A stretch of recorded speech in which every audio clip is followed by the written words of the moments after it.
Vai, mas vamos para a nossa conversa, cara. Vamos Nossa lá. conversa que eu vim aqui e falei assim, cara, eu quero aprender. Né? Eu quero aprender sobre literatura, sou geógrafo, né? E não sou muito apegado aos livros que estão na lista obrigatória, olha esse nome, né? Obrigatória da FUVEST, da Unicamp. E aí, eu acho que o debate mais importante, né, e por isso que a gente trouxe você aqui, comentar os livros novos, né, essas obras que foram colocadas lá, assim, e causou todo o temor dos alunos, porque não são obras machadianas, euclidianas, né, que estão mais palpáveis para os alunos, né. E aí a FUVEST trouxe a obra Cão Tinhoso, né? E eu gostaria que você desse aí um resumo, né? Mas bem resumo mesmo, da obra, daquilo que vai cair, para a gente depois ir para as especificidades. Vamos lá. Primeiro eu queria fazer um comentário sobre as novidades dessa nova leva aí. Tem uma tendência que eu tenho notado e que é muito legal. Por exemplo, Nós Matamos o Cão Tinhoso, um livro de um moçambicano.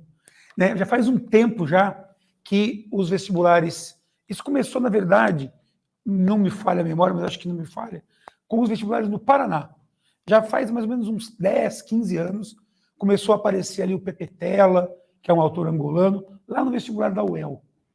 E aí começou a cair na UEM, tal, então, de repente, agora chegou aí ao estado de São Paulo. Então, Mia Couto caindo na Unicamp e o agora, né, o Cão Tinhoso, Nós Matamos o Cão Tinhoso na FUVEST. Em relação especificamente a esse livro, ele tem uma questão, que para mim é uma questão muito, muito interessante, que é de ser uma obra meio fundadora. Nós Matamos o Cão Tinhoso é uma obra fundadora. Em que sentido fundadora? Moçambique foi uma colônia portuguesa, e ao longo desse processo de colonização, diferentemente do Brasil, o que é muito legal, em Moçambique você teve uma manutenção das línguas locais. Manutenção, eu não vou usar o termo dialeto. O termo dialeto ele é um termo que alguns linguistas consideram um termo de colonização, né? Da ideia de que quem tem língua é metrópole, quem tem dialeto é colônia. Então, né, os nativos falam dialetos. Né? Eu vi uma vez um linguista falar um negócio muito legal. Qual é a diferença entre língua e dialeto? Língua tem exército. Né? Língua tem exército. Então, pare para pensar nisso. Língua tem exército.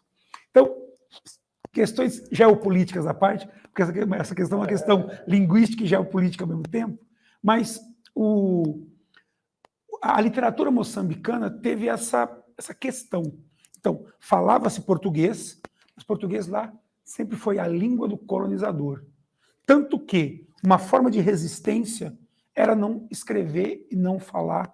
Né? Falar, eventualmente, era necessário, mas não produzir em português. Então, quando aparece essa obra, quando aparece Nós Matamos o Cão Tinhoso, a gente tem uma espécie de iniciação. Né? Bom, então agora vamos falar em português para esses caras entenderem. Só que aí é a parte legal.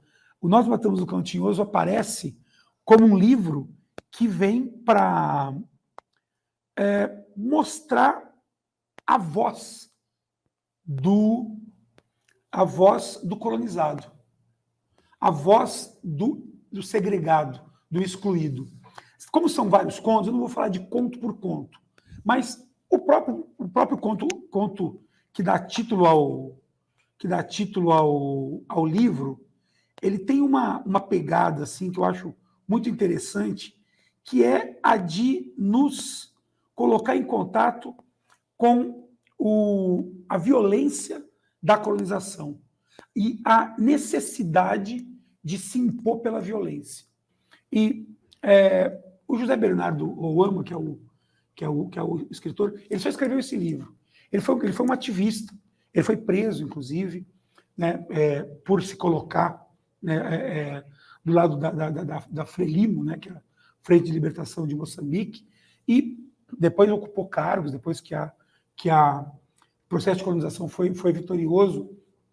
E esse livro ele traz uns contos que tem umas metáforas muito interessantes, ligadas principalmente à infância. Então, é um cachorro doente são crianças que vêm, né, dessa focalização, entre aspas, infantil, fragilizada,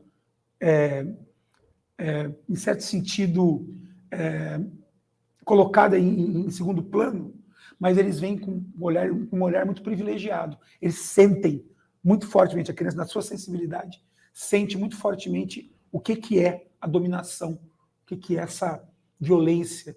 Então, é um livro pesado, porque traz imagens muito fortes, e nos contos em que você não tem crianças como protagonistas, aí você tem uma violência muito extrema, né? Aquele que apanha na rua porque é negro. Mas ele é um moçambicano, ele está no país dele, e ele é humilhado, ele é xingado, ele é agredido pelo colonizador. Então, um livro sensacional, eu vejo assim, como uma obra que vai transitar, né? Imagina, um livro desses pensando em interdisciplinaridade, pensando em geopolítica, pensando em história, né? Pensando até em filosofia, em certo sentido. A gente pode jogar com esse livro aí de uma forma muito forte.